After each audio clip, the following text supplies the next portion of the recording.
Laura Smet a fait savoir, ce lundi 12 février, qu'elle souhaitait contester le testament de son père, Johnny Hallyday, mort le 5 décembre dernier des suites d'un cancer des poumons.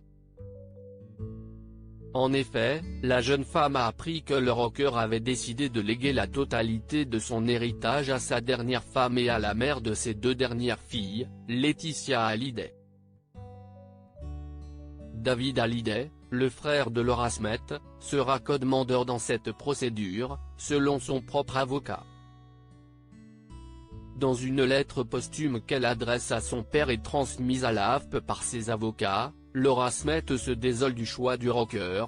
Laura Smet dans un communiqué séparé transmis ce lundi 12 février, Laura Smet annonce avoir demandé à ses avocats de mener toutes les actions de droit pour contester les dispositions testamentaires de Johnny Hallyday qui confieraient l'ensemble de son patrimoine et l'ensemble de ses droits d'artiste exclusivement à sa seule épouse Laetitia. Voici le communiqué dans son intégralité. Laura Smet a découvert avec stupéfaction et douleur le testament de son père Johnny Hallyday au terme duquel l'ensemble de son patrimoine et l'ensemble de ses droits d'artiste seraient exclusivement transmis à sa seule épouse Laetitia par l'effet de la loi californienne.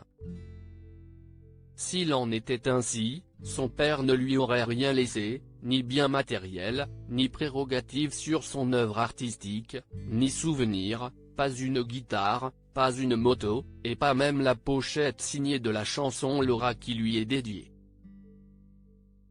Ce testament prévoit aussi qu'en cas de prédécès de son épouse, l'ensemble des biens et des droits de Jean-Philippe Smet seraient exclusivement transmis à ses deux filles Jade et Joy par part égale. Mais ces dispositions extravagantes contreviennent manifestement aux exigences du droit français. Aussi, Laura Smet a-t-elle confié à maître Emmanuel Ravana, au bâtonnier Pierre-Olivier Sur, à maître Hervé Temim, la mission de défendre ses intérêts et de mener toutes les actions de droit permettant la sauvegarde de l'œuvre de son père.